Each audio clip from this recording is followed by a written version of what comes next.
SPIC media நேயர்களுக்கு வணக்கம். இந்த காணொளி தமிழ்ல தான் வரப்போகுது. ஸோ நம்ம ஸ்பிக் மீடியா சார்பா ஒரு சர்வே பண்ணியிருக்கோம். கிட்டத்தட்ட 1.35 லட்சம் பேர்கிட்ட இந்த சர்வே பண்ணியிருக்கோம். தொகுதிக்கு 500 பேர்கிட்ட இந்த சர்வே நடத்தப்பட்டிருக்கு. ஸோ இந்த சர்வேல என்னென்ன மாதிரியான முடிவுகள் வரப்போகுது அப்படிங்கிறதெல்லாம் நம்ம இனி வரும் நாட்கள்ல பேச போறோம். பட் இன்னைக்கு நம்ம பேச போற விஷயம் என்னன்னா, தமிழ்நாட்டுல இன்னைக்கு ஒரு 5 முனை போட்டி இருக்கிறத பார்க்க முடியுது. திமுக ஒரு முனை, அதிமுக ஒரு முனை, இன்னொரு பக்கம் தவேக, இன்னொரு பக்கம் நாம் தமிழர் கட்சி, இன்னொரு பக்கம் பாஜக தலைமையிலான தேசிய ஜனநாயக கூட்டணி. ஸோ அந்த 5 முனை போட்டி வந்தா யாருக்கு என்ன மாதிரியான லாபம், அதே மாதிரி யார் கூட்டணி சேர்ந்தா அதுக்கு யாருக்கு லாபமா இருக்கும் அப்படிங்கறத பத்தியும் பேச போறோம். அண்ட் இனி வரும் நாட்கள்ல எல்லாம் நம்ம தொடர்ச்சியா அந்த சர்வே பத்தின டீட்டெயில்ஸ் எல்லாம் நம்ம பேசதான் போறோம். ஸோ இன்னைக்கு நம்ம கூட இதை பத்தி பேசுறதுக்காக சீனியர் ஜேர்னலிஸ்ட் பிரியா குணந்தன் அவர்கள் நம்மளோட நினைச்சிருக்காங்க. வணக்கம். வணக்கம் ஹரிஷ். சோ நீ எப்படி இது கூட்டணி யார் அமைச்சாக்கா எப்படி இருக்கும்ன்ற மாதிரி ஒரு கேள்வியை ரேஸ் பண்ணிருக்க. என்ன சொல்றது, யார் அமைக்கணும் யார் அமைக்க கூடாதுன்றதே அவங்க முடிவுல இல்லைன்றதுதான் சொல்லணும். ஒரே ஒரு பாசிபிலிட்டிஸ் இருக்கு. நம்ம பேசிட்டு இருக்கும் போது அதை நான் சொல்றேன். நானு இப்ப இந்த ஏப்ரல் மே அந்த டைம்ல வர இந்த 2026 நடைபெற இருக்கிற இந்த தமிழ்நாடு சட்டமன்ற தேர்தல் மாநிலத்துல இருக்கிற 234 தொகுதிகளின் தலைவிதியை தீர்மானிக்க போகுது. அது எல்லாருக்கும் தெரிஞ்ச விஷயம். இப்ப இந்த முந்தைய தேர்தல்ல என்ன ஆச்சுன்றத ஒரு கிளிம்ஸ் பாத்துக்கலாம். இந்த திமுக தனியாக 133 இடங்களை வெற்றி பெற்றிருந்தாங்க. அதுவும் அமோக வெற்றி அப்படின்றதுதான் சொல்லணும். சாதாரண வெற்றி எல்லாம் கிடையாது, அமோக வெற்றி தான் அது. இப்ப அது கூட எஸ்பிஏ கூட்டணி இருந்தது. இப்ப மொத்தம் 159 இடத்த அவங்க வெற்றி பெற்றிருந்தாங்க. இது அதிமுகவின் இந்த தசாப்த காலம் 10 வருட கால ஆட்சியை ஒரு முடிவுக்கு கொண்டு வந்துருச்சு. அந்த இந்த டைம் அந்த எலெக்ஷன் அப்படின்றதுதான் நம்ம சொல்லணும். இது என்ன சொல்றது, அதிகாரத்துல குறிப்பிடத்தக்க மாற்றத்தை குறித்து இப்ப என்டிஏ கூட்டணியின் ஒரு பகுதியா தான் இந்த கூட்டணி கைப்பற்றிய 75 இடங்கள்ல 66 இடங்களை அதிமுக வென்றிருக்கு அப்படின்றதுதான் சொல்லணும்.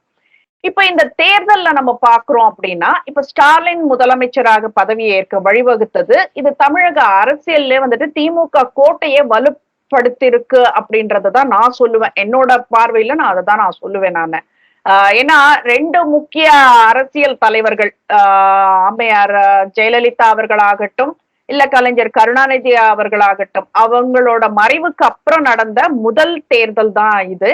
இந்த தேர்தல் இவங்க வெற்றி பெற்றதுனால இது வரலாற்று மிக்க சிறப்பு மிக்க ஒரு தேர்தலா தான் திமுகவினர் பாக்குறாங்க. ஏன் தமிழகமே அப்படிதான் பார்க்கணும்ன்ற ஒரு நிர்பந்தம். ஏன்னா 2 பெரிய தலை கிடையாது. அப்படி இருக்கும் போது இது முதல் தேர்தல்ன்றப்போ எப்படியெல்லாம் இருந்தது அப்படின்றதுதான் ஒரு விஷயமா நம்ம பேசுறோம். இப்போ நம்ம எதிர்கட்சிகளின் வாக்குகள் எப்படி பல்வேறு கட்சிகளிடையே பிரிக்கப்பட்டிருந்தது, ஆட்சி எதிர்ப்பு உணர்வுகளை அது நீர்த்து போக செஞ்சிச்சு அப்படின்னு தான் சொல்லணும். ஆனாலும் அதிமுக மற்றும் இப்ப இந்த விஜய் அவர்களோட அந்த தமிழக வெற்றி கழகம், அந்த டிவிகே, இது போன்ற எதிர்கட்சிகள் ஒரு ஒருங்கிணைந்த கூட்டணியை உருவாக்கினா இது மாறக்கூடும்ன்றது என்னோட அனலைசேஷன்ல நான் சொல்ற ஒரு விஷயம்.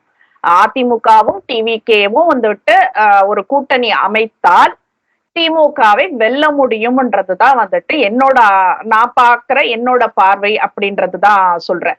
ஏன்னா டிவிகே விஜய் அவர்களோட கட்சி இந்த தலித் மற்றும் சிறுபான்மை சமூகங்கள கிட்ட இருந்து ஒரு குறிப்பிடத்தக்க ஆதரவை பெற்றிருக்கு அப்படின்றதுதான் சொல்லணும்.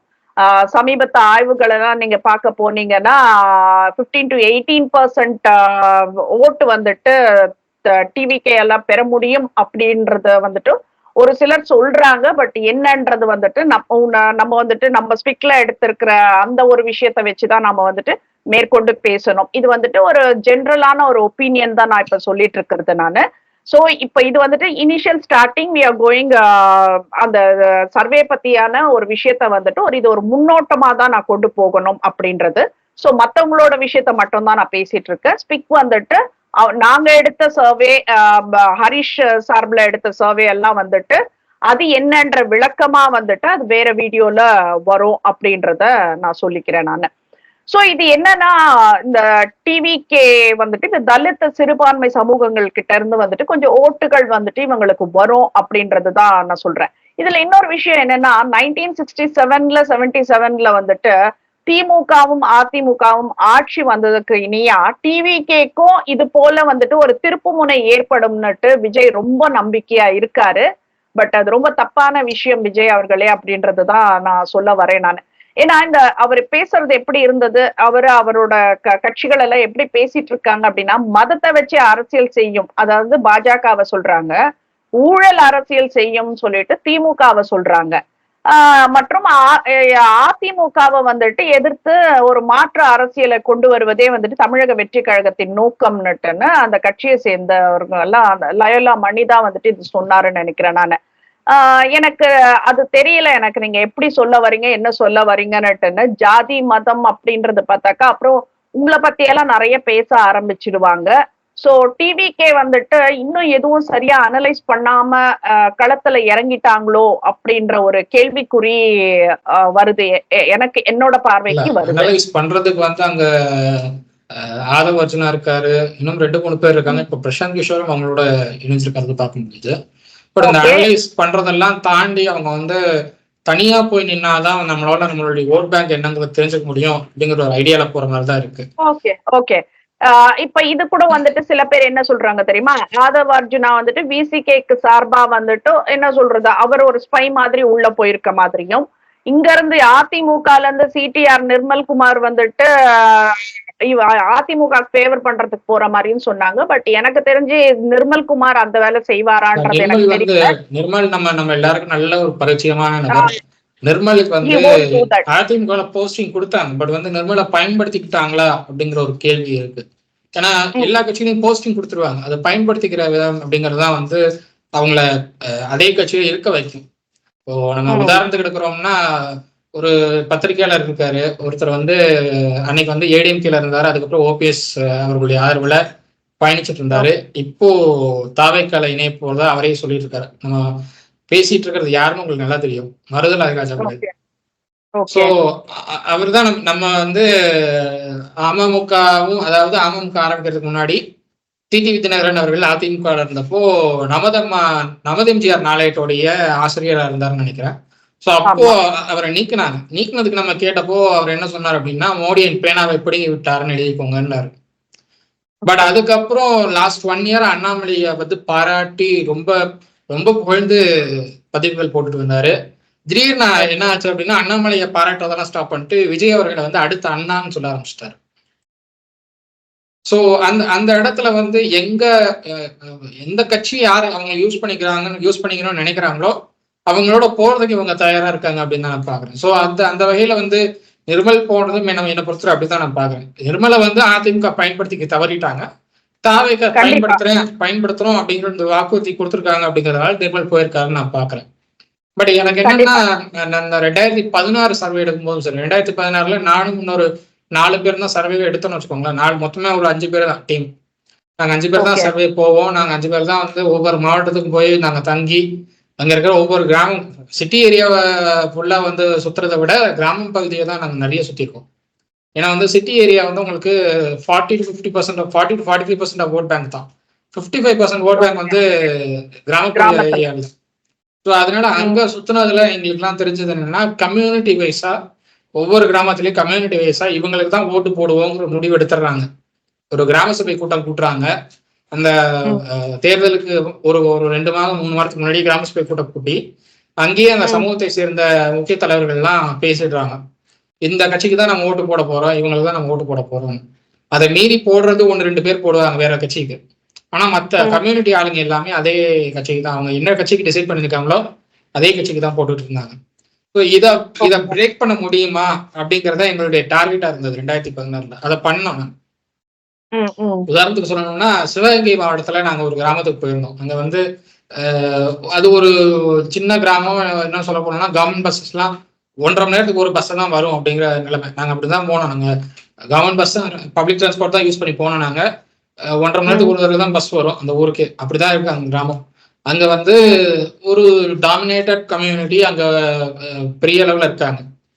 ஸோ அந்த கம்யூனிட்டி லீடர்ஸ் என்ன சொல்லிட்டாங்கன்னா, நாங்க வந்து இவங்களுக்கு தான் ஓட்டு போட போறோம் அப்படின்னு சொல்லிட்டாங்க. நான் என்ன சொன்னேன், இந்த கம்யூனிட்டி இவங்களுக்கு தான் நீங்க ஓட்டு போறீங்கன்னா அவங்களுடைய வாக்குறுதிகள் என்னன்னு தெரியுமா அப்படின்னு கேட்டேன்.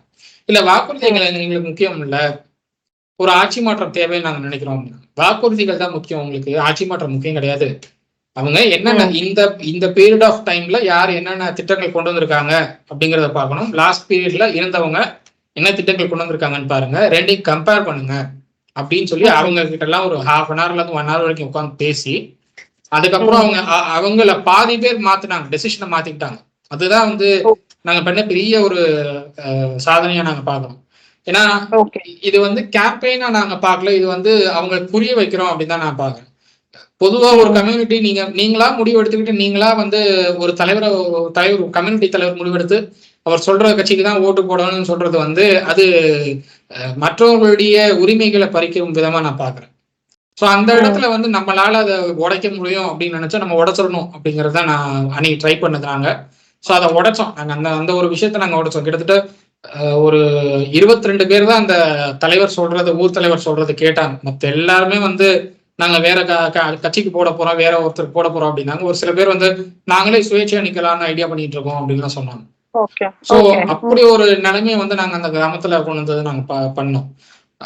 அன்னைக்கு வந்து 2016ல இன்னும் சொல்ல போனா அந்த விசிக பாமக போட்டியிடுற தொகுதிகள்லாம் நாங்க என்ன பண்ணோம் அப்படின்னா, கம்யூனிட்டி வைஸான ஓட் பேங்க் என்ன இருக்கு, அங்க அந்த கம்யூனிட்டி ஆளுங்க யாருக்கு ஓட் பண்ண போறாங்க, குறிப்பா அந்த தலித் வன்னியர் கம்யூனிட்டி ஆளுங்கள்லாம் வந்து அந்த கட்சிக்கு தான் ஓட் பண்ண போறாங்களா இல்ல வேற கட்சிக்கு ஓட் பண்ண போறாங்களா அப்படிங்கறதெல்லாம் தெரிஞ்சுக்கிறதுக்காக அந்தந்த சம்பந்தப்பட்ட அந்தந்த ஊர்லயே ஒரு 3 நாள் தங்க வேண்டியதாயிடுச்சு எங்களுக்கு.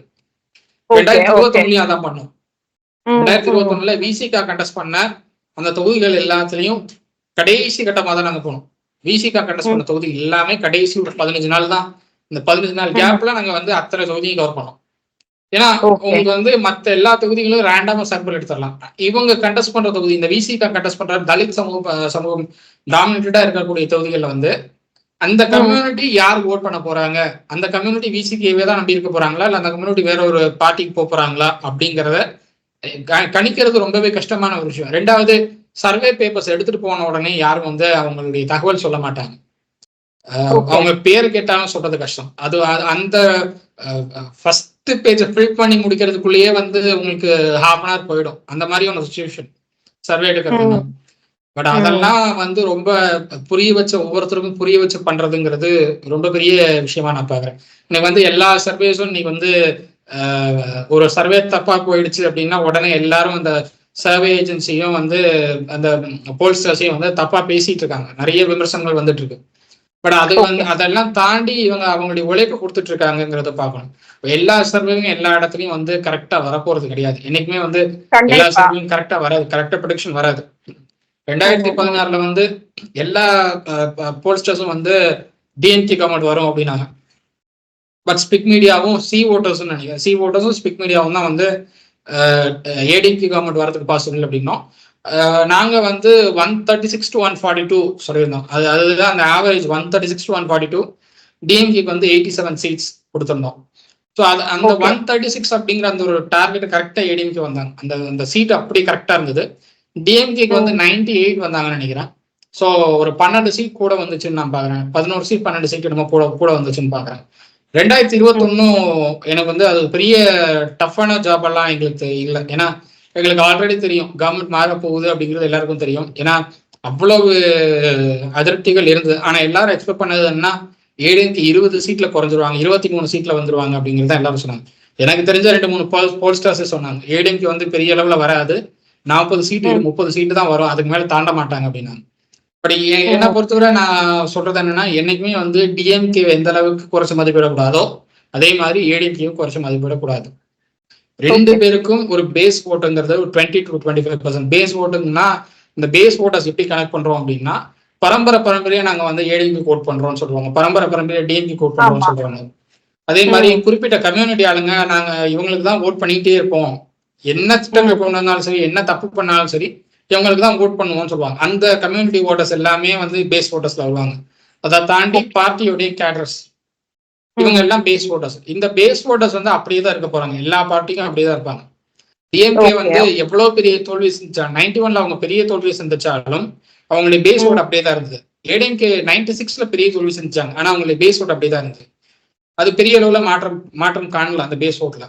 ஸோ அந்த பேஸ் ஓட் அப்படியே தான் இருக்கும், அதுல மாற்றமே வரப்போறது கிடையாது. அது நீங்க வந்து எத்தனை தலைமுறைகள் மாறினாலும் அந்த பேஸ் ஓட்டர்ஸ் வந்து மாற மாட்டாங்க. அந்த பேஸ் ஓட்ல வந்து ஒரு பார்ட்டி கையை வைக்கிறாங்க, அந்த பேஸ் ஓட்டை உடைக்கணும்னு ஒரு இன்னொரு பார்ட்டி நினைக்கிறாங்க அப்படின்னா அப்பதான் அது வந்து உடையுமே தவிர அது வரைக்கும் உடையறதுக்கான பாசிபிலிட்டி இல்லை. எனக்கு தெரிஞ்சு இப்ப இருக்கிற டிவிக்கு அதை தான் வந்து பிளான் பண்றாங்கன்னு நான் பாக்குறேன். ஏடிஎம்கே பேஸ் போட்டை தான் அவங்க டார்கெட் பண்ணி போறாங்கன்னு நான் பாக்குறேன். ஸோ அதனாலதான் என்னமோ ஆதவரிசு நான் பேசும்போது கூட சொன்னாரு, 40 சீட்டுக்குள்ள நாங்க வந்து அடங்கி போக மாட்டோம், நாங்க வந்து ஆட்சிக்கு தான் வருவோம் அப்படிங்கிற ரேஞ்சில் ஆதவரிசு நான் சொல்லியிருக்காரு. ஸோ நான் அதை தான் பாக்குறேன், அவங்க வந்து ஏடிஎம்கேயோட பேஸ் ஓட்டை வந்து டார்கெட் பண்ணி போறாங்களோ அப்படின்னு தான் நான் பாக்குறேன். ஏன்னா அவங்களுக்கு வந்து ஏடிஎம்கே அது வந்து எடப்பாடி பழனிசாமி அவர்கள் தலைமையில் இருக்கிற பார்ட்டி அப்படிங்கிறது உறுதி ஆயிடுச்சு. எனக்கு தெரிஞ்ச ஆல்மோஸ்ட் உறுதி ஆயிடுச்சு. இதுக்கப்புறம் இருக்கிற ஒன்று 2 சிவில் கேசஸ் மட்டும் தான் பெண்டிங் இருக்கு. அந்த சிவில் கேசஸ்ல என்ன மாதிரியான முடிவுகள் வரப்போகுதுன்னு தெரியல. அது கூட தலைமை பொறுப்பு சம்பந்தப்பட்ட வழக்குகள் கிடையாது, பொதுக்குழு தீர்மானங்கள் சம்பந்தப்பட்ட வழக்குகள் தான் அந்த சிவில் கேசஸ். தலைமை பொறுப்பு சம்பந்தப்பட்ட civil cases almost over. Sasikala அவர்கள் வந்து ஒரு மேல்முறையீடு பண்ணியிருக்காங்க, அதுவும் தள்ளுபடியாகி அது இன்னொரு மேல்முறையீடு போயிருக்காங்கன்னு தான் பாக்குறேன். ஸோ எனக்கு தெரிஞ்சு ஆல்மோஸ்ட் எல்லா சிவில் கேசஸும் முடிஞ்சதுன்னு பாக்குறேன். ஸோ அதனால தலைமை பொறுப்புக்கு எனக்கு தெரிஞ்ச பெரிய பாதிப்பு இருக்கிறதுக்கு வாய்ப்பு இல்லை.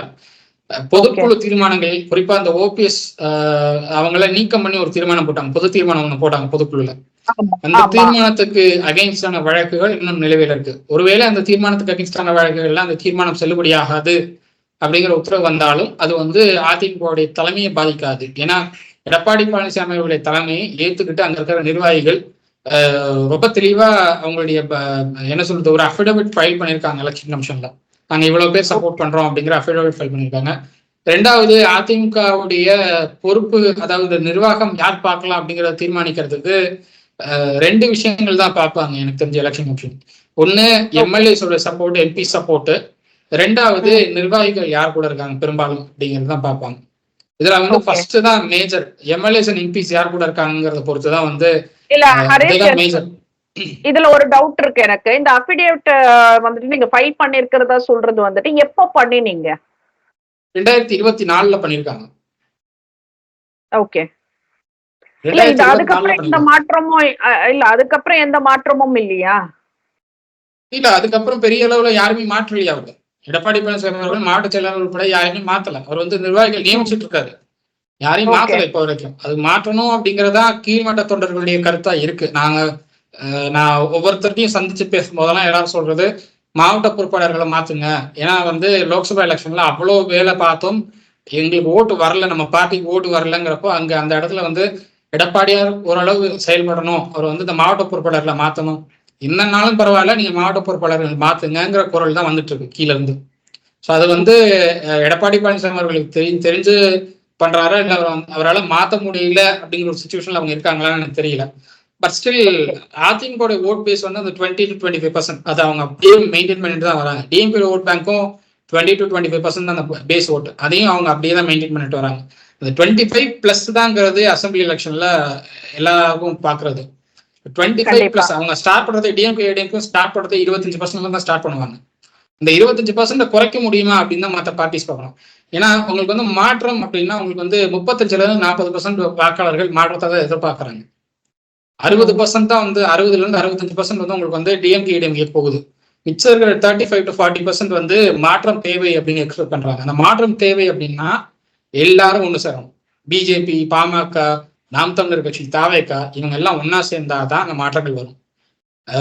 தாவேக்கால வந்து எப்படின்னா திமுகவையும் பாஜகவையும் கொள்கை எதிரியாவும் அவங்க வந்து விரோதியாவும் பாக்குறாங்க. ஸோ அப்படிங்கிறப்போ பாஜகவோட போறதுக்கான பாசிபிலிட்டி இல்லை. ஸோ அந்த இடத்துல பாஜக கிடைக்கிற அந்த ஓட் பேங்க்கு தாவேகா கிடைக்காது. ரெண்டாவது அவங்க பாமகவோட போவாங்களா அப்படிங்கிற ஒரு டவுட் இருக்கு. ஏன்னா பாமக தலைவர் ராமதாஸ் அவர்கள் விஜய் அவர்களை கடுமையா சாடி இருக்காரு இதுக்கு முன்னாடி பல்வேறு படங்கள்ல அவருடைய காட்சிகள் எல்லாம் கடுமையா சாடி இருக்காரு. ஸோ அதனால பாமக அவங்களோட போவாங்களான்னு ஒரு டவுட் இருக்கு. அதை தாண்டி அவங்களுக்கு இருக்கிற ஒரு ஆப்ஷன் என்னன்னா அதிமுக மட்டும்தான் நான் பாக்குறேன், வேற ஆப்ஷனே கிடையாது அவங்களுக்கு. வேற ஆப்ஷன் உங்களுக்கு தேவை அப்படின்னா இன்னைக்கு ஒரு சில சின்ன சின்ன கட்சிகள் லெட்டர் பேட் பார்ட்டிஸ் இவங்களை தான் வந்து கூப்பிட முடியும் அப்படின்னு தான் நான் பாக்குறேன். மற்றபடி பெரிய அளவுல பெரிய பார்ட்டிஸை வந்து நீங்க உள்ள எடுக்க முடியாது. அது எப்படி இருக்கும் அப்படின்னா 2019 2021 தேர்தலில் அமமுக எப்படி ஒரு அலைன்ஸ் ஃப்ரேம் பண்ணாங்களோ எஸ்டிபிஐ உட்பட ஒரு சின்ன சின்ன பார்ட்டிஸ் எல்லாம் கூப்பிட்டு அலைன்ஸ் பண்ணாங்க. அது மாதிரி ஒரு அலைன்ஸ் கொண்டு வரதுக்கான பாசிபிலிட்டிஸ் இருக்கு அப்படி பண்ணா. பட் அது வந்து களத்துல எந்த அளவுக்கு எதிரொலிக்கும் அப்படிங்கிறதையும் பார்க்கணும். ஸோ அது எந்த அளவுக்கு களத்துல ஒர்க் அவுட் ஆகும் அப்படிங்கிறதும் நமக்கு தெரியல. அது வந்து நம்ம சர்வே ரிப்போர்ட்ல ஒரு ரிசல்ட் வந்திருக்கு. பட் அதை வந்து நம்ம பொறுமையா போக இனிமேல் பேசலாம். அந்த சர்வே ரிசல்ட்ஸ் பத்தி நம்ம பொறுமையா பேசல. தனியா போறதுனால யாருக்கு லாபம்னு நீங்க நினைக்கிறீங்க? எல்லா பார்ட்டியும் தனித்தனியா கண்டஸ்ட் பண்றாங்க அப்படின்னா யாருக்கு லாபமா இருக்கும்னு நினைக்கிறீங்க? இல்ல நான் என்னோட பார்வையில நான் என்ன தெரியுமா சொல்றேன், தமிழக மக்கள் வந்துட்டு அந்த திராவிட கழகங்களை தவிர வந்துட்டு வேற எதையும் வந்துட்டு ஏத்துக்கிற மனநிலைமையில கிடையாதுன்றதுதான் நான் சொல்லுவேன். ஒண்ணு திமுக இல்ல அதிமுக, இது ரெண்டு தவிர வந்துட்டு வேற யாருக்கும் இம்பார்ட்டன்ஸ் கொடுக்க மாட்டாங்கன்றதுதான் வந்துட்டு ரொம்ப ஆணித்தரமா காலகாலமா சொல்லிட்டு இருக்கிற ஒரு விஷயம் தான். இது யாராலும் மாத்த முடியாது. இப்போ விஜய் அவர்களை வந்துட்டு எனக்கு தெரிஞ்சு வந்துட்டு விஜய் அவர்கள் கொண்டு வந்திருக்கிறது வந்துட்டு ஒரு டெம்ப்ளேட் அரசியல்வாதியா தான் உருவெடுத்திருக்கிறாரு அப்படின்றதான் நான் சொல்லுவேன். நான் இவர் வந்துட்டு ஒரு மாற்று அரசியல எல்லாம் முன் வைக்கிறேன் அப்படின்றதெல்லாம் வந்துட்டு அவர் எதுவும் பண்ண மாதிரி எல்லாம் தெரியல.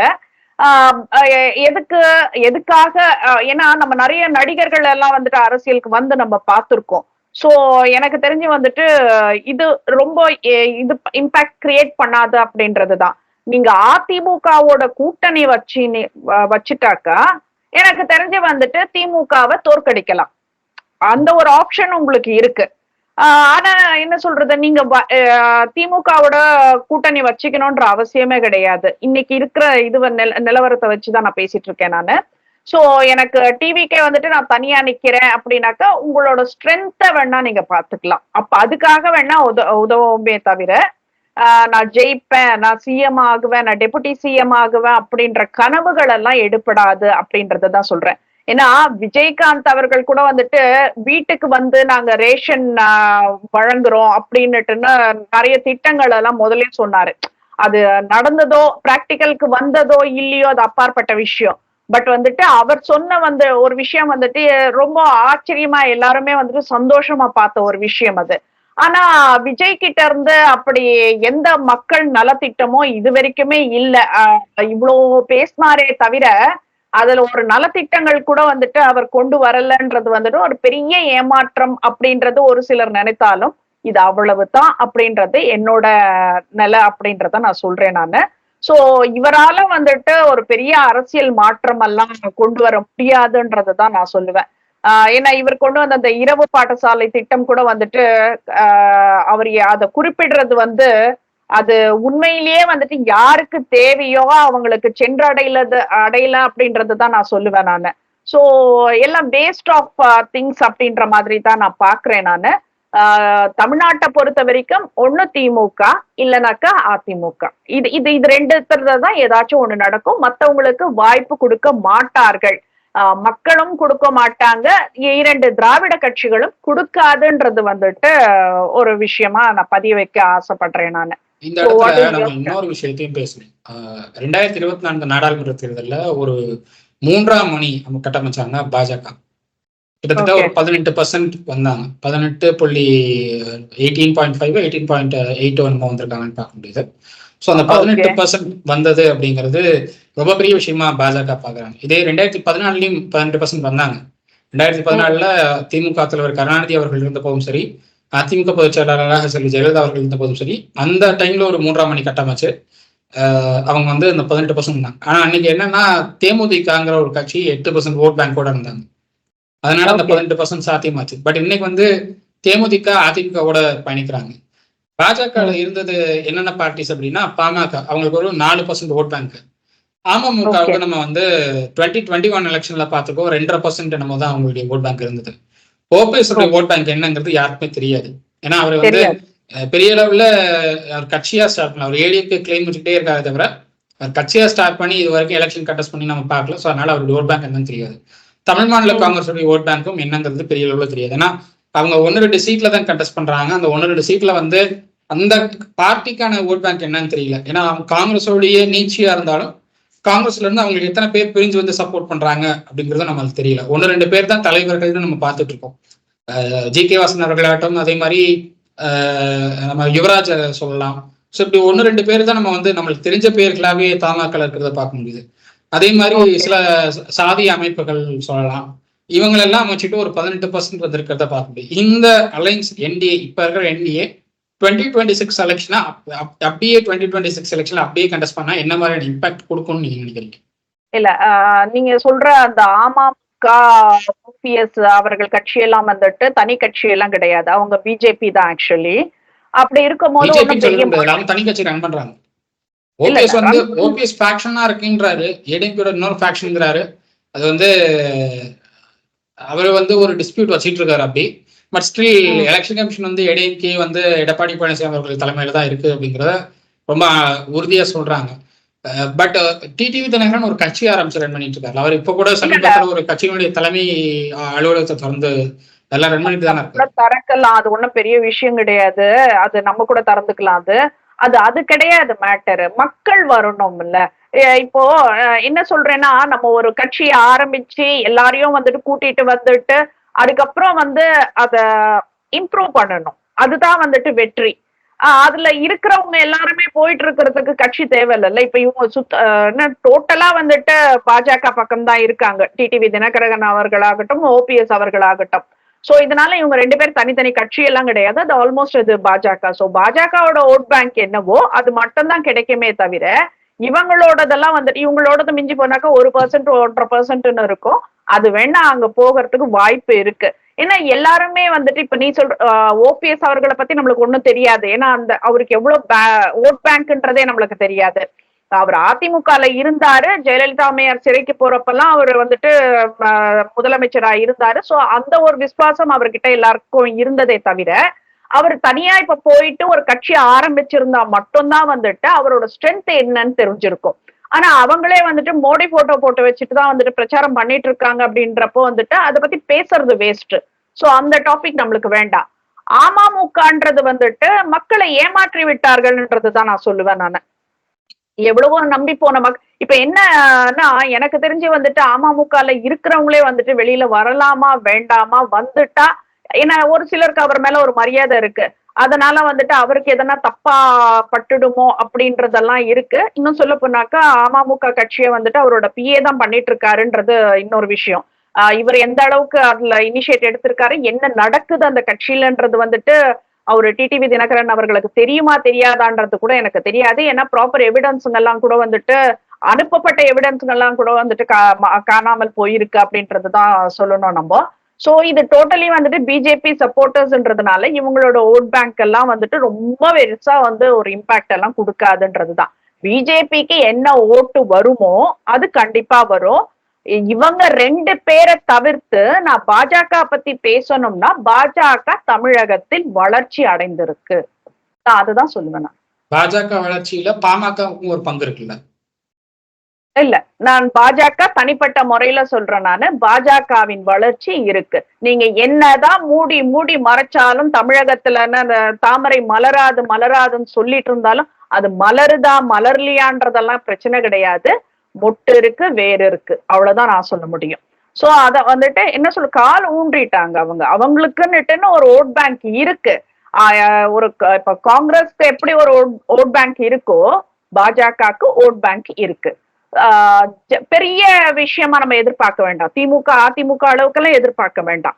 பட் ஸ்டில் அவங்களுக்கு இருக்குன்றதுதான் வந்துட்டு என்னோட தனிப்பட்ட கருத்து. இது 2021 வரைக்கும் பாஜகவுக்கு பெரிய ஓட் பேங்க் இல்லைன்னு சொல்லிட்டு இருந்தாங்க. பாஜக வளரவே இல்லை அப்படின்னு சொல்லிட்டு இருந்தாங்க. பட் அண்ணாமலை வந்ததுக்கு அப்புறம் அந்த ஒரு மாற்றம் இருக்கிறத பார்க்க முடியல. இல்ல, அண்ணாமலை அவர்கள் வந்ததுக்கு அப்புறம் குழப்பம் தான் ஏற்பட்டுச்சே தவிர மாற்றம் எல்லாம் எதுவும் ஏற்படல. இன்னும் சொல்ல போனா கட்சிக்குள்ள இருக்கிறவங்களுக்கு ஒரு வெறுப்பு இருந்தது. ஒரு என்ன சொல்றது, ஒரு கேவலமான ஒரு அரசியல் நடந்ததை வந்துட்டு அப்பதான் பார்க்க முடிஞ்சது. ஒரு ஹனி ட்ராப்ன்றதெல்லாம் வந்துட்டு ரொம்ப கேவலமா இருந்தது. அதெல்லாம் நடந்தது. சோ அதெல்லாம் வந்துட்டு பாலிடிக்ஸ் கிடையாது. அதெல்லாம் வந்து தேர்ட் ரேட்டட் இது. சோ அண்ணாமலை பத்தி இல்ல, அண்ணாமலையை நம்பி எல்லாம் பாஜக கிடையாது. அண்ணாமலை அந்த இடத்துல இல்லைன்னா இப்ப நான் சொல்றேன் பார், பாஜக வந்துட்டு வளர்ந்துருக்குன்னு சொல்லி, அண்ணாமலைக்கு பதில் வேற யாராச்சும் இந்த இடத்துல இருந்திருந்தாக்கா இன்னும் ஒரு பெரிய வளர்ச்சி இருந்திருக்கும். அண்ணாமலையால் மட்டுமே தான் வந்துட்டு அது. ஏன்னா இப்போ அண்ணாமலை அண்ணாமலை நீங்க சொல்றீங்க, எனக்கு சத்தியமா புரியல இது என்னன்னுட்டுன்னு. இவ்வளவு ஆண்டு காலமாக இப்போ ஒரு வளர்த்து விடுறதுன்னா, இப்ப நீங்க என்ன பண்றீங்கன்னா, அது பூ விடுறப்போ வந்து அன்னைக்கு யார் தண்ணி ஊத்துனாங்களோ அவங்கனாலதான் அது பூ பூத்துச்சுன்னு சொல்றீங்க. அது கிடையாது. அது நட்டு வச்சு அந்த வேருக்கு வந்துட்டு அவ்வளவு ஸ்ட்ரென்த்தை கொடுத்து தினம் தினம் தினம் தண்ணி ஊத்திட்டு வந்தா அந்த மூத்த தலைவர்கள் எல்லாம் இருக்காங்க. இப்ப நான் ராஜால இருந்து இவரு ராகவன்ல இருந்து நான் எல்லாரையுமே பேசுவேன் நானு. இத்தனை பேரு அந்த கட்சிக்காக உழைச்சிருக்காங்க. ஆனா அவங்கள எல்லாம் இவ்வளவு பேர் உழைச்சாலும் 3% தாண்ட முடியல அவங்களால. அப்படி இல்ல ஹரிஷ், அதுதான் நான் சொல்றேன். அது வளர்றதுக்கு டைம் ஆச்சு, அவ்வளவுதான் சொல்றேன். ஆனா நீங்க பூ பூக்குறப்ப அது அண்ணாமலையாலும் சொல்றீங்க இல்லையா? அது டைம் ஆச்சு அப்படின்னாலும் அந்த 3% தானே தொடர்ச்சியா வந்துட்டு இருந்தது எல்லா தேர்தலையும். ஆனா ஒரு ஒரு 3 வருஷம் கேப்ல வந்து உங்களுக்கு அந்த 3% 11% ஒருத்தர் ஆக்குறாருன்னா அப்போ யாரால வளர்ச்சி வந்ததுன்னு பேசத்தானே செய்வாங்க. ஓகே. ஆனா இன்னைக்கும் வந்துட்டு நம்ம கோவில்கள்லாம் வந்துட்டு என்ன சொல்றது, மதம், அவங்க வந்துட்டு கடவுள் வெறியர்கள் அப்படி இப்படின்னெல்லாம் வந்துட்டு பாஜக மேல ஒரு சேத்தவாரி நம்ம வீசுறப்போ வந்து என்ன கோவிலுக்கு போவாத மக்கள் ரொம்ப கம்மியா தான் இருக்காங்கன்னு நினைக்கிறேன் நான் தமிழ்நாட்டுல. அவங்க என்ன சொல்லுவாங்க, நம்ம போலனா கூட வந்துட்டு வீட்டுல இருக்கிறவங்க நம்மளுக்காக சேர்த்து பிரார்த்தனை பண்ணிப்பாங்கன்ற லெவல்ல தான் இருக்கு தமிழ்நாடு. சோ அத பத்தி வந்துட்டு நம்மளுக்கு இது கிடையாது. பாஜக வளர்ந்திருக்குன்றது மட்டும்தான் என்னோட கருத்தா இருக்கு. ஆனா அது அண்ணாமலையால் மட்டும் யாரும் தயவு செய்து சொல்லாதீங்க. அவர் தண்ணி ஊத்துறப்ப அது அந்த மொட்டு இருந்தது பூத்துடுச்சு, அவ்வளவுதான். அதுதான் மேட்டரே தவிர இத்தனை பேர் உழைத்தவர்கள் நிறைய பேர் இருக்காங்க பாஜகல. அவர்களால் மட்டுமே தான் பாஜக வளர்க்கப்பட்டிருக்கு. மறுபடியும் அந்த பழைய ஆட்கள் எல்லாம் வரணும்ன்றதுதான் ஆவல். ஏன்னா ஒரு டீசென்டான பாலிடிக்ஸ் அப்பதான் கிடைக்கும். அத்வானி அவர்களை இருந்தப்பெல்லாம் எப்படி இருந்தது ஒரு பாலிடிக்ஸ்ன்றதெல்லாம் வந்துட்டு இப்ப எங்களுக்கு மறந்து போச்சோ அப்படின்ற அளவுக்கு வந்துட்டு அண்ணாமலை கொண்டு வந்துட்டாரு. சோ எங்களுக்கு அண்ணாமலை மாதிரி ஒரு கீழ்த்தரமான அரசியல் பண்றவர் வேண்டாம் அப்படின்றதுதான் நாங்க எங்களோட இதுக்கு நாங்க பேசுறோம் நாங்க. ஏன்னா அது ரொம்ப சீப்பா இருக்கு. அந்த ஹனி ட்ராப் பண்றதெல்லாம் ரொம்ப சீப்பா இருக்கு. எங்கனால என்ன சொல்றது, இளைய தலைமுறை வந்துட்டு டெக்னாலஜிய தவறா பயன்படுத்துறதுக்கு இதெல்லாம் வந்துட்டு ஒரு பாடமா அமையுது. ஏன்னா இது நாட் ஓன்லி அண்ணாமலை ஃபாலோவர்ஸ் எல்லாம் கூட வந்துட்டு இந்த அபியூசிங் எல்லாம் ரொம்ப ஜாஸ்தி பண்ணிட்டு இருக்காங்க சோசியல் மீடியால. சோ எனக்கு தெரிஞ்ச அண்ணாமலையால் வந்துட்டு இன்னும் பெருசா மாற்றமோ, இப்போ என்ன டிவிக்கே வர்றதுனால தமிழ்நாட்டுல எப்படி எந்த மாற்றமும் கிடையாதோ அண்ணாமலையால் எந்த மாற்றமும் கிடையாதுன்றதுதான். நம்ம இன்னொரு கட்சியும் ஒதுக்க முடியாது. நாம் தமிழர் கட்சி 2016 நம்ம சர்வே எடுக்க போறப்போ அவங்களுக்கு 1% ஓட் பேங்க் 1.5% ஓட் பேங்க் தான் இருந்தது. அதை வந்து ஒரு 5 வருஷத்துல 6% 7% வரைக்கும் எடுத்துட்டு வந்தாங்க. இப்போ லோக்சபா எலெக்ஷன்ல 8% ஆயிடுச்சு அவங்களுடைய ஓட் பேங்க். ரொம்ப ஒரு குறுகிய காலத்துல ரொம்ப வேகமான ஒரு வளர்ச்சியை வந்து நாம் தமிழர்ல பார்த்துட்டு இருப்பாங்க. என்னதான் சீமான் அவர்களை சுற்றி பல்வேறு குழப்பங்கள் இருந்தாலும் அவர் மேல பல்வேறு குற்றச்சாட்டுகள் பல முன்வச்சாலும் கூட அவரை நம்பி ஓட் பண்ற கேட்ரஸ் இருந்து அப்படிங்கிறது அந்த நாம் தமிழர்ல இன்னும் வினதிட்டு தான் இருக்காங்க. கேட்ரஸ்ன்னு சொல்றதை விட சீமான் அவர்களுக்கான நலம் விரும்பிகள் அப்படின்னு சொல்றாங்க அவங்க. ஏன்னா நான் நிறைய இடத்துல இந்த சர்வே எடுக்க போகும்போதுதான் நான் கேட்டிருக்கேன், நீங்க வந்து நாம் தமிழர் கட்சியில உறுப்பினரான்னு கேட்டப்போ நான் உறுப்பினர் எல்லாம் கிடையாது, ஆனா சீமான் அண்ணா ஏதாவது சொன்னாங்க அப்படின்னா நான் பண்ணுவேன், சீமான் அண்ணனுக்காக நான் ஓட் பண்ணுவேன் அப்படிங்கிறாங்க. ஸோ அந்த ஒரு எண்ணத்துல பல பேர் இருக்கிறத பார்க்க முடியுது. நாம் தமிழருடைய இந்த வளர்ச்சி, அதுவும் அசுரத்தனமான ஒரு வளர்ச்சி எப்படி பாக்குறீங்க நீங்க? அது என்னன்னா பாசம் ஜெயிக்குதுன்னு சொல்லுவேன் நான். நாம் தமிழர் கட்சியை பொறுத்த வரைக்கும் அவங்க அந்த கட்சி ஆட்சி இதெல்லாம் தவிர்த்து பாசம்ன்ற ஒரு பிணைப்புல இருக்காங்க அவங்க எல்லாம். இப்ப அந்த தம்பிகள்னு சொல்றதே வந்துட்டு அந்த பாச பிணைப்புன்றதுதான் சொல்லுவேன். இப்ப காளியம்மாள் அவர்கள் கூட வந்துட்டு அவங்கள பத்தி சீமான் அவர்கள் எவ்வளவு தப்பா பேசினாரு அப்படின்றத கேட்ட அப்புறம் கூட வந்துட்டு இங்கதான் இருந்தாங்க. பட் அதுக்கப்புறம் என்ன யோசிச்சாங்க, யாரு வந்துட்டு அவங்கள சேஞ்ச் பண்ணாங்கன்றதெல்லாம் வந்துட்டு அது அப்பாற்பட்ட விஷயம் அது. பட் அவங்களுக்கு அந்த ஹர்ட் இருந்தாலும் வந்துட்டு சரி சீமான் தானே, இப்ப நம்ம வீட்டுல வந்துட்டு அப்பா கண்ணாமலாம் திட்டினாக்க அப்பா தானே அப்படின்னுட்டு போற மாதிரி தான் அவங்க எல்லாம் போயிட்டு இருக்காங்க இப்ப வரைக்கும். இப்போ நிறைய விஷயங்கள் எல்லாம் வந்தது. அவரு பிரபாகரன் அவர்களோட எடுத்த புகைப்படம் எல்லாம் போலி அப்படின்ற விஷயங்கள் எல்லாம் கூட வந்தது. பரவாயில்ல, மக்கள் அவங்க தம்பிங்க எல்லாம் ஏத்துக்கிறதுக்கு தயாரா இருக்காங்க, இருந்துட்டு போகட்டும், ஒன்னும் பிரச்சனை இல்ல. மீட் பண்ணாரு. பிரபாகரனோட சீமானவர்கள் சந்திச்சாரு அப்படிங்கிறது எனக்கு நல்லா தெரியும். ஏன்னா நான் இந்த சர்வே எடுக்கிறது, இந்த சர்வே ஸ்டார்ட் பண்றதுக்கெல்லாம் முன்னாடி சினிமா இண்டஸ்ட்ரியில இருந்தவன் நான். எனக்கு அங்க இருக்கிற சில இயக்குநர்கள், குறிப்பா அந்த தமிழ் தேசியம் பேசுற இயக்குநர்கள் சிலர் வந்து சொல்லியிருக்காங்க, சீமான் அவர்கள் பிரபாகரன் அவர்களை சந்திச்சாரு. எத்தனை நிமிஷம் பேசினாரு அப்படிங்கறதெல்லாம் அந்த பிரச்சனை இல்லை. சந்திக்கல அப்படின்னு அவங்க சொல்றப்போ சந்திச்சாரு அப்படிங்கிறதுக்கு ஒரு அத்தாச்சி இன்னைக்கும் சினிமா துறையில பல இயக்குநர்கள் இருந்துட்டு இருக்காங்க. பாரதிராஜா அவர்களும் இருக்காருன்னு தான் நான் பார்ப்பேன். பாரதிராஜா அவர்களும் ஒரு முறை சொல்லியிருந்தாரு, சீமான் அவர்கள் சந்திச்சாரு. ஆமா, சந்திச்சாருன்னு. சோ அந்த இடத்துல வந்து சீமான் அவர்கள் மேல என்ன குற்றச்சாட்டு வச்சாலும் அது ஓகே, அக்செப்ட் பண்ணிட்டு போறாங்க. பட் என்ன அப்படின்னா, ரொம்ப அசுரத்தனமான ஒரு வளர்ச்சியான இந்த வளர்ச்சியை நீங்க எக்ஸ்பெக்ட் பண்ணிருக்க மாட்டீங்கன்னு தான் நான் பார்ப்பேன். நான் ஒரு விஷயம் சொல்றேன். என்ன பிரச்சனைனா, இப்ப சீமான் அவர்கள் கதையா சொல்றாரு, கதையா சொல்றாருன்றது வந்துட்டு ஒரு சிலரோட இதுவா இருக்கு.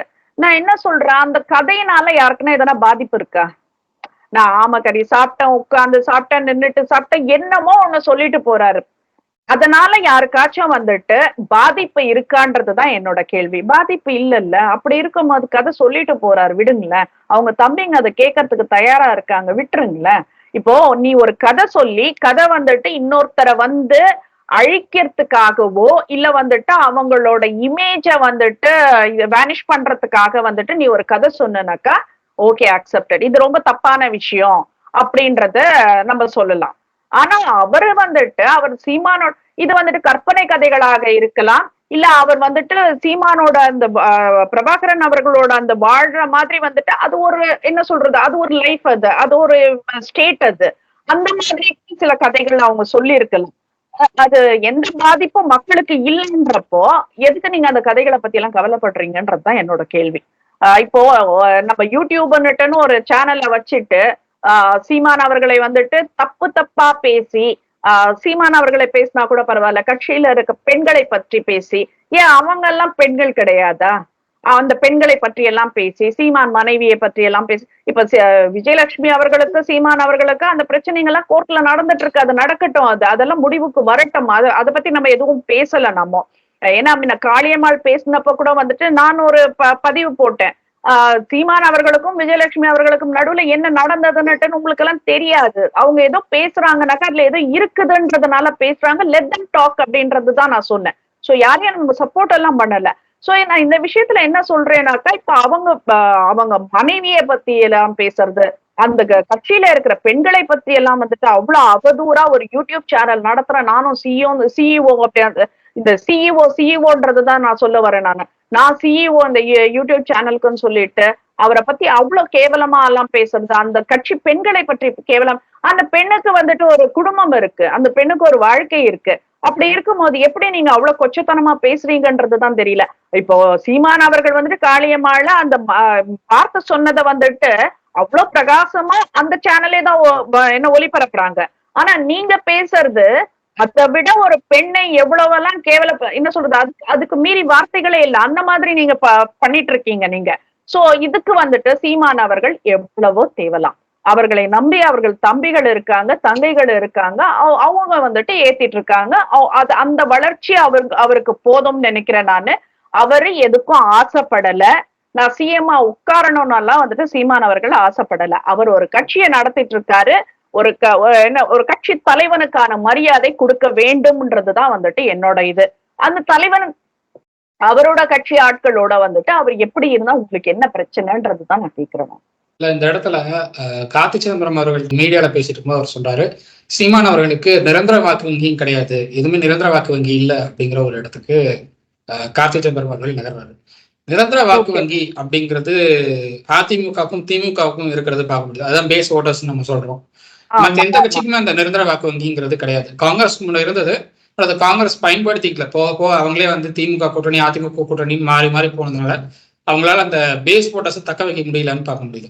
பட் நாம் தமிழருக்கு அந்த பேஸ் ஓட்டர்ஸ் கிடையாது அப்படிங்கிறது எல்லாருக்கும் தெரிஞ்ச விஷயம் தான். ஆனாலும் அந்த பேஸ் ஓட்டர்ஸ் இல்லாம 8%ங்கிறது ரொம்ப பெரிய விஷயமா நான் பாக்குறேன். பேஸ் ஓட்டர்ஸ் நாம் தமிழருக்கு தேவைன்னு நினைக்கிறீங்களா? இல்ல, அவசியம் இல்லைன்ற நான். எதுக்காக உனக்கு பேஸ்? ஏன்னா இப்ப அவருக்கு வந்துட்டு ஆட்சி நான் அரியாசனத்துல அமர போறேன் அப்படின்றப்ப மட்டும்தான் அவருக்கு பேஸ் ஓட்ஸ் தேவை. அவர் ஒரு கட்சி வச்சிருக்காரு. எப்படியே வந்துட்டு மக்கள் தன்னை விட்டு போக போறதில்ல அப்படின்ற நம்பிக்கை அவருக்கு இருக்கு. எதுக்காக அந்த பேஸ் ஓட்ஸ் அவருக்கு தேவை? இல்ல என்னைக்காவது ஆட்சிக்கு வரணும்ல அவரு. இல்ல அவருக்கு அந்த எண்ணம் இருக்கான்றது இல்ல. முதல்ல அவருக்கு அந்த எண்ணம் இருந்தாலும் வந்துட்டு வளர விடுவாங்களான்றது அது இன்னொரு விஷயம் அது. அதனால சொல்றேன் நானு. இப்ப அவங்க வந்துட்டு ஒரு ஃபேமிலியா வாழ்ந்துட்டு இருக்காங்க. அவ்வளவுதானே தவிர அவங்க ரொம்ப இப்போ ஒரு பிரச்சனை நடக்குதுன்னா குரல் கொடுக்குறாரு. பட் என்ன ஒண்ணு அவரோட ஸ்லாங் கொஞ்சம் மாத்திட்டாக்க கொஞ்சம் ப்ரொஃபஷனலா போகும் அப்படின்றதுதான் ஒரு எதிர்பார்ப்பு. ஏன்னா அவங்க தம்பிங்களுக்கு வந்துட்டு பழகி போன ஒரு ஸ்லாங்கா இருக்கலாம் அது. பட் நீங்க பொதுவெளியில வந்து பேசுறப்போ கொஞ்சம் நாகரீகமா பேசினா ஒரு நாகரீகமான அரசியல் கண்டிப்பா உருவாகும். அப்போ நீங்க இந்த 8% எல்லாம் கிடையாது, 80% வரைக்கும் வரது கூட வந்துட்டு பாசிபிலிட்டிஸ் இருக்குன்றது. ஈரோடு பை எலெக்ஷன் டைம்ல பெரியார் கொடுத்த அவருடைய விமர்சனங்கள் ரொம்ப கடுமையா இருந்தது. அந்த டைம்ல ரிசல்ட் வந்தப்போ எல்லாரும் என்ன சொன்னாங்கன்னா டெபாசிட் வாங்க முடியல ஆந்தமிழரால அப்படின்னு சொன்னாங்க. ஆனா அவங்களுடைய ஓட் பர்சன்ட் இன்க்ரீஸ் ஆயிருக்கு. 11-15% வரைக்கும் கொண்டு வந்துட்டாங்க ஓட் பர்சன்ட். இவங்க வந்து டெபாசிட் வாங்க முடியல அப்படின்னாலும் பர்சன்டேஜ் இன்க்ரீஸ் ஆயிருக்குங்கிறது ஒரு பெரிய விஷயம். அது பிஜேபி ஓட்டர்ஸ் போட்டிருக்காங்கன்னு சொல்றாங்க. நாம் தமிழருக்கு ஏடிஎம்கேல இருந்து ஓட் விழுந்திருக்குன்னு சொல்றாங்க. ஏடிஎம்கேல இருந்து போகுமான்னு எனக்கு தெரியல. ஏன்னா பிஜேபி கூட இருந்தப்ப பிஜேபிக்கும் ஏடிஎம்கேக்கும் ஓட்டு டிரான்ஸ்ஃபர் ஆகாதுன்னு நான் பாக்குறேன். அப்படிப்பட்ட ஒரு அலைன்ஸா தான் அது இருந்தது இவ்வளவு நாளும்.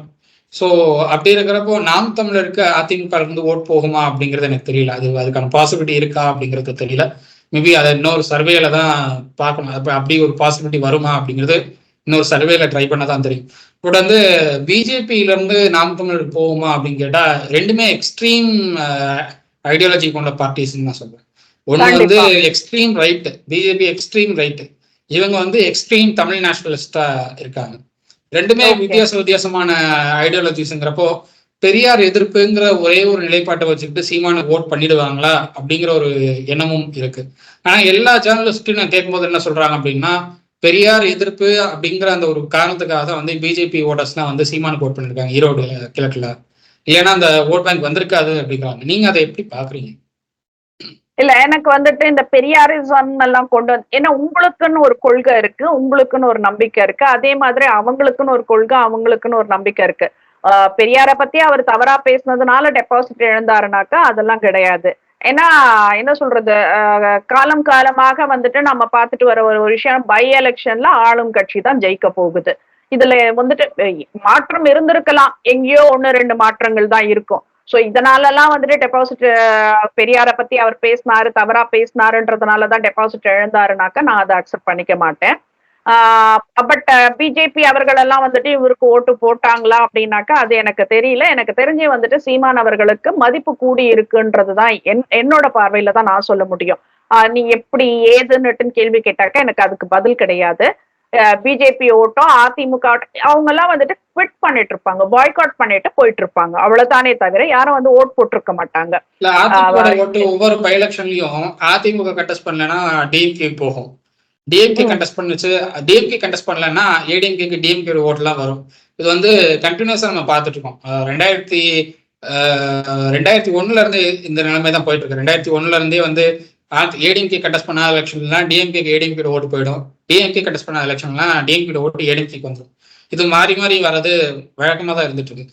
ஆர்கே நகர் பை எலெக்ஷன்ல 2015 பாத்தீங்கன்னா டிஎம்கே கண்டெஸ்ட் பண்ணல, அவங்க வந்து சிபிஐ தான் கண்டெஸ்ட் பண்ணாங்க நினைக்கிறேன், கம்யூனிஸ்ட் பார்ட்டி தான் கண்டெஸ்ட் பண்ணாங்க. மகேந்திரன் அவர்கள் கண்டெஸ்ட் பண்ணாரு, 5% என்னமோ தான் வாங்கினாரு. பட் வந்து கம்ப்ளீட்டா 88% வந்து ஜெயலலிதா அவர்களுக்கு விழுந்தது. அந்த 88%ல டிஎம்கே ஓட் பேங்கும் இருந்தது. நம்ம அதை மறக்க முடியாது. டிஎம்கேக்கு அங்க ஓட் பேங்க் இல்லைன்னு இன்னைக்கு அங்க எம்எல்ஏ வச்சிருக்காங்க டிஎம்கே. ஆர்கே நகர் இன்னைக்கு அவங்களுடைய தொகுதி ஆயிடுச்சு, டிஎம்கேட தொகுதி ஆயிடுச்சு. சோ அதே மாதிரி 2017 பை எலெக்ஷன் அதுலயும் நம்ம பார்த்தோம் அப்படின்னா டிஎம்கேவுடைய ஓட் பேங்க் டிடிவி தினகரன் அவர்களுக்கும் போயிருக்கு, ஏடிஎம்கேட ஓட் பேங்க்கும் சில இது வந்து தினகரன் அவர்களுக்கு போனதை பார்க்க முடிஞ்சது. பட் இருந்தாலும் டிஎம்கே அங்க வந்து டெபாசிட் கூட வாங்க முடியாத நிலைமையில தான் இருந்தாங்க 2017 பை எலெக்ஷன் டைம்ல. ஸோ டிஎம்கே ஓட் பேங்க் ஏடிஎம்கேக்கும், ஏடிஎம்கே ஓட் பேங்க் டிஎம்கேக்கும் டிரான்ஸ்ஃபர் ஆகுதுல ஆச்சரியம் இல்லைன்னு நான் பாக்குறேன். நாம் தமிழருக்கு அது போகுமா அப்படின்னு கேட்டா எனக்கு அது கொஞ்சம் டவுட்டா தான் இருக்கு. ஏன்னா அதுக்கான பாசிபிலிட்டிஸ் ரொம்ப கம்மி. ஏன்னா இவங்க வந்து இதுக்கு முன்னாடி ஒரு பை எலெக்ஷன்லயே வந்து ஏடிஎம்கேயோட ஓட்டர்ஸ் எல்லாம் எங்களுக்கு ஓட் பண்ணுங்கன்னு கேட்டும் யாரும் ஓட் பண்றதுக்கு ரெடியா வரல. இல்ல இப்ப நீ சொன்ன ஈரோட்ல மட்டும் ஓட் பண்ணிடுவாங்களா அப்படிங்கிற ஒரு டவுட் வருது. கண்டிப்பா. இப்ப நீ சொன்ன ஒரு விஷயம் என்னன்னாக்கா ஆர்கே நகரை பத்தி பேசுற. ஆர்கே நகர் எப்போ அந்த எலெக்ஷன் நடந்ததுன்னா 2017. அப்ப 2017 ஜெயலலிதா அம்மையார் இறந்ததுக்கு அப்புறம் நடக்கிற ஒரு விஷயம். சோ அப்போ அந்த பீரியட்ல வந்துட்டு எல்லாருமே வந்து அங்கதான் போடுவாங்க ஓட்டு. ஏன்னா அது அனுதாப ஓட்டு, அது அங்கதான் வரும். அதுல வந்துட்டு எந்த மாற்றமும் இருக்க போறது இல்ல. 2015லயே டிஎம்கே கண்டெஸ்ட் பண்ணாத டைம்ல ஏடிஎம்கே தான் டிஎம்கே ஓட்டே வந்தது. ஓகே. அவங்க அக்வைட் ஆகி வந்தாங்க. டிஏ கேஸ்ல அக்வைட் ஆகி வந்ததுக்கு அப்புறம் பை எலெக்ஷன்ல கண்டெஸ்ட் பண்றாங்க. RK Nagar by election contest பண்றாங்க. அந்த பை எலெக்ஷன்ல 88% ஆஃப் ஓட்ஸ் வாங்கினாங்க. போலான வாக்குகள்ல 88% ஆஃப் ஓட் வந்து ஜெயலலிதா அவர்களுக்கு வந்தது. ஸோ அப்போ அந்த இடத்துல கூட ADMK vote bank DMK vote bank ஏடிஎம்கேக்கு தான் கிடைச்சது. அதே மாதிரி இவங்க பெண்ணாகரம் எலெக்ஷன்ல வந்து பாமக தனியா ஓட் பேங்க் ஸ்பிளிட் பண்ணிட்டு போனாங்க. ஏடிஎம்கேவோட ஓட் பேங்க் எல்லாம் ஸ்பிளிட் பண்ணாங்க பாமக. குறிப்பா அவங்க வன்னியர் கம்யூனிட்டி ஓட்டெல்லாம் வந்து ஏடிஎம்கே வந்து ஸ்பிளிட் பண்ணி கொண்டு போனாங்க. அதெல்லாம் நம்ம இன்னைக்கு நம்ம பேசிட்டு இருக்கோம். லைக்கா அவங்களுடைய என்ன சொல்றது சிஇஓ ஆஃப் லைக்கா அவருடைய திருமணத்துக்கு விஜயுடைய மகன் போயிருக்காரு அப்படிங்கறதெல்லாம் இன்னைக்கு அரசியலா பேசப்பட்டு இருக்கு. அந்த தமிழ்குமரன் தான் கண்டெஸ்ட் பண்ணாரு. அந்த இன்னைக்கு கல்யாணம் நடந்திருக்கிற அவருடைய அப்பா தமிழ்குமரன் அவர் தான் பெண்ணாகரத்துல கண்டெஸ்ட் பண்ணாரு 2010 நினைக்கிறேன். சோ அப்போ அந்த டைம்ல வந்து பாமக 2வது இடத்துக்கு வருவாங்கன்னு யாரும் நினைச்சு கூட பார்த்திருக்க மாட்டாங்க. அப்படி ஒரு ஓட் பேங்க் ஸ்பிளிட். அடுத்த வருஷம் எலெக்ஷன், அடுத்த வருஷம் ஸ்டேட் எலெக்ஷன், சட்டமன்ற தேர்தல் அடுத்த ஒரு 6 மாசத்துல 8 மாசத்துல சட்டமன்ற தேர்தல் வருது. அப்படி சட்டமன்ற தேர்தல் 8 மாசத்துக்கு வர்றதுக்கு முன்னாடி அதிமுக வந்து 3ஆம் இடத்துக்கு தள்ளப்படுது ஒரு பை எலெக்ஷன்ல அப்படின்னா அது யார் எப்படி எடுத்துக்குவாங்கன்னு பார்க்கணும். ஸோ அந்த இடத்துல வந்து அதிமுக ஓட் பேங்க பாமக ஸ்பிளிட் பண்ணாலும் கூட அதிமுக 2013 எலெக்ஷன்ல ஜெயிச்சாங்க. அதுதான் பெரிய விஷயம் நான் பாக்குறது. ஸோ ஈரோடு பை எலெக்ஷன்ல ஏடிஎம்கே ஓட் போயிருக்குமா நாம் தமிழர்கள் அப்படின்னு தெரியல. நீங்களும் உங்களுக்கு அதுக்கான பாசிபிலிட்டி கம்மின்னு தான் நீங்களும் சொல்றீங்க. ஸோ அது எப்படி வந்து மற்ற ஜேர்னலிஸ்ட் அதை எப்படி வந்து பாசிபிள்னு சொல்றாங்கன்னு எனக்கு புரியல.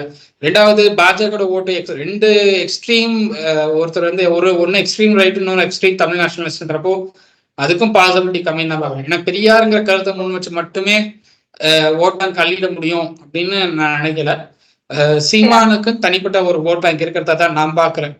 கண்டிப்பா கண்டிப்பா அதுதான் உண்மை. ஏன்னா இப்ப நீ சொல்ற பாரு, திமுக ஓட்டு அதிமுக போகுது, அதிமுக ஓட்டு திமுக போகுதுனாக்கா அது திராவிட கழகங்கள் என்ன சொல்றது தாய் வீடு அப்படின்ற மாதிரி எடுத்துக்கலாம், அது வேற. பட் நாம் தமிழர் கட்சிக்கும் வந்துட்டு அதிமுகவுக்கும் சம்பந்தமே கிடையாது. அப்படி இருக்கும்போது வந்து அதிமுகவினர் என்ன பண்ணிருப்பாங்க, அந்த எலெக்ஷனை வந்துட்டு பாய்காட் பண்ணிட்டு தூரம் போயிட்டு இருப்பாங்க, விலகி போயிருப்பாங்களே தவிர நாம் தமிழருக்கு இதுக்காக எல்லாம் வந்து ஓட்டு போட்டிருக்க மாட்டாங்க. இது சீமான் அவர்களுக்கான ஓட்டு மட்டும்தான்றத நான் ஆணித்தரமா சொல்லுவேன். இன்னொரு விஷயம் நீ சொன்ன பாமகல வந்து கல்யாணத்துல வந்து இவரு விஜய் அவரோட மகன் வந்தாருன்னுட்டுன்னு எல்லாருமே வந்துட்டு வாரிசு அரசியல்னுட்டுன்னு பேசிட்டு இருக்கிற இந்த நேரத்துல வந்துட்டு இந்த வாரிசு வந்து ஒரு கல்யாணத்தை அட்டன் பண்ணிருக்காருன்றது ரொம்ப பெருமையான விஷயமா நான் பாக்குறேன் நானு. வாரிசுங்கிறது அது வந்து லைக்கா ப்ரொடக்ஷன் சார்பா விஜய் அவருடைய மகன் வந்து ஒரு படம் இயக்கம் பண்ணதுக்கு பேசியிருக்காங்க. அதோடைய ப்ராசஸ் எப்போ ஸ்டார்ட் ஆக போகுது அப்படிங்கிறது தெரியல. மேபி அதனால கூட கலந்துருக்கலாம் அப்படின்னு நான் பாக்குறேன். பட் ஸ்டில் இதை வாரிசு அரசியலுக்கு கொண்டு போகலாமா அப்படின்னு எனக்கு தெரியல. வாரிசு அரசியலுக்கான நம்ம அது வேற ஒரு டாபிக்ல நம்ம பேசுவோம். வாரிசு அரசியல் எப்படி போக போகுது அப்படிங்கறத வேற ஒரு டாபிக்ல பேசுவோம். ஏன்னா சர்வேலையும் அந்த கண்டென்ட் நாங்க எடுக்கல, சர்வேலையும் நம்ம வந்து அந்த கண்டென்ட்டை வந்து கொண்டு வரல. மேபி அடுத்த சர்வேல வேணா நம்ம அதை ட்ரை பண்ணி பார்க்கலாம். வாரிசு அரசியல் அதை வந்து மக்கள் எப்படி பாக்குறாங்க அப்படிங்கிற. ஏன்னா இன்னைக்கு எல்லா கட்சியும் வாரிசு அரசியல் இருக்கு. எல்லா கட்சியும் வந்து அவங்க வாரிசு இறக்கிட்டாங்க. அதிமுக வாரிசு அரசியலை வந்து நாங்க எதிர்க்கிறோம் சொல்ற அதிமுகவிலையும் வாரிசுகளுக்கு பொறுப்புகள் கொடுக்கப்பட்டுதான் இருக்கு, இல்லைன்னு சொல்ல முடியாது. தலைமை பொறுப்புக்கு தான் யாரும் வரல. மற்றபடி அந்தந்த மாவட்ட பொறுப்புகளுக்கு எல்லாம் வாரிசுகள் வந்துட்டாங்க, எலெக்ஷன்ல நிக்கிறாங்க. தலைமை பொறுப்புக்கு வரல. திமுக மட்டும் தான் தலைமை பொறுப்புக்கு வந்திருக்காங்க, மதிமுக வந்திருக்காங்க. மதிமுக வைகோ காலத்து துரை வைகோ அப்படிங்கிறது எல்லாருக்கும் நல்லா தெரியும், தெரிஞ்ச விஷயம். ஓகே. சோ அதனால அது ஓகே. காங்கிரஸ்ல வந்து சோனியா அவர்களுக்கு அடுத்து ராகுலுக்கு அடுத்து பிரியங்காங்கிற அந்த ஒரு இடத்துக்கு போயிட்டாங்க. அது போய் அதுக்கப்புறம் ஒரு எலெக்ஷன் தோர்த்ததுக்கு அப்புறமா ராகுல் காந்தி ரிசைன் பண்ணாரு. மல்லிகார்ஜுன கார்கே கொண்டு வந்து வச்சிருக்காங்க. பட் ஸ்டில் டிசைடிங் ஃபேக்டரா அங்க வந்து இவங்க 3 பேர் தான் இருக்காங்க. சோனியா, ராகுல், பிரியங்கா 3 பேர் தான் இருக்காங்க. அவங்கள தாண்டி முடிவுகள் எடுக்கக்கூடிய இடத்துல யாருமே அங்க பார்ட்டியில் இல்லை பார்க்க முடியும். ஸோ அதுவும் எல்லா கட்சியிலையும் இன்னைக்கு வந்து வாரிசு அரசியல் இருக்கதான் செய்யுது. பாஜகலையும் இருக்கதான் செய்யுது. பாஜக வந்து சுஷ்மா ஸ்வராஜுடைய மகளுக்கு இப்போ எலெக்ஷன்ல கண்டெஸ்ட் பண்றதுக்கு சீட் கொடுத்ததாகட்டும், அதே மாதிரி மகாராஷ்டிராவை சேர்ந்த ஒரு மத்திய அமைச்சர் அவர் வந்து இறந்த உடனே அவருடைய மகளுக்கு வந்து எம்பி சீட் கொடுத்து அவங்களை வந்து எம்பி ஆக்கினதாகட்டும், எல்லாம் வாரிசு அரசியல் இருக்கதான் செய்யுது. அது இல்லைன்னு எல்லா கட்சியும் வாரிசு அரசியல் இருக்கு, இல்லைன்னு மறக்க முடியாது. தலைமை பொறுப்பில் யாரு வரல அப்படிங்கிறதுலதான் வந்து எல்லாரும் முரண்பட்டு நிக்கிறாங்கன்னு பாக்குறேன். ஸோ வாரிசு அரசியல் டாபிக் நம்ம வந்து இன்னொரு சர்வேல அதை எடுப்போம். இன்னொரு சர்வேல நம்ம வந்து அது மக்கள் என்ன மாதிரி நினைக்கிறாங்க அப்படின்னு நம்ம பார்ப்போம். அண்ட் இந்த சர்வே சம்பந்தப்பட்ட ரிப்போர்ட்ஸ் எல்லாம் அடுத்தடுத்து வரிசையா வந்து ஒவ்வொரு வீடியோவா நம்ம பண்ணுவோம். ஒவ்வொரு தகவல்களையும் நம்ம வந்து மக்கள்கிட்ட கொண்டு போய் சேர்ப்போம். ஏன்னா பெரிய கிராண்ட் சர்வே 1.3537%, அதாவது 1,37,489 பேரை வந்து நம்ம சந்திச்சு எடுத்துப்போம். ஸோ இது ஒரு கிராண்டா எடுக்கப்பட்ட ஒரு சர்வேன்னு நான் பாக்குறேன். 2016 2021 இதே மாதிரியான சாம்பிள்ஸ் தான் நம்ம எடுத்தோம். 1.37 1.40 தான் எடுத்தோம். 2021 1.5 வரைக்கும் போச்சு அது. ஸோ இந்த மாதிரி தொகுதிக்கு ஒரு 500 வாக்காளர்கள், 650 வாக்காளர்கள் நம்ம வந்து பிரிச்சு பண்றப்போ நமக்கு வந்து சாம்பிள்ஸ் சின்ன சாம்பிள்ஸ் வரும்போது நமக்கு வந்து ரிசல்ட்ஸ் அக்யூரேட்டா வரதுக்கான பாசிபிலிட்டிஸ் இருக்கு அப்படின்னு தான் நான் பாக்குறேன். நீங்க வந்து ஹோலா தமிழ்நாடு வைஸா நீங்க பார்க்கும்போது சாம்பிள்ஸ் ரொம்ப கம்மியா இருந்ததுன்னா எக்ஸாக்டா நீங்க ரிசல்ட்ஸ் கொடுக்க முடியாது. பட் தொகுதி வைஸா நீங்க பார்க்கும்போது சாம்பிள்ஸ் கம்மியா இருந்ததுன்னா இந்த தொகுதிக்கான ரிசல்ட் ஈஸியா நம்ம வந்து எக்ஸாக்டா கொடுத்துட முடியும்னு நான் பாக்குறேன். ஸோ சாம்பிள் வைஸா நம்ம வந்து ஒட்டுமொத்தமா தமிழ்நாடுன்னு பார்க்கும்போது பெரிய சாம்பிள், பட் தொகுதி வாரியா அப்படின்னு பார்க்கும்போது 500-550 சாம்பிள்ஸ் தான் அப்படிங்கிறப்போ சின்ன சாம்பிள் தான் சொல்லலாம். பட் இந்த சாம்பிளுக்கான ரிசல்ட்ஸ் வந்து நம்ம ஒன்னொன்னா இனிமே வர நாட்கள்ல நம்ம வந்து ரிலீஸ் பண்ணுவோம். ஸோ இன்னைக்கு நம்ம கூட இணைஞ்சு பேசுனதுக்கு நன்றி. தேங்க்யூ ஹரிஷ்.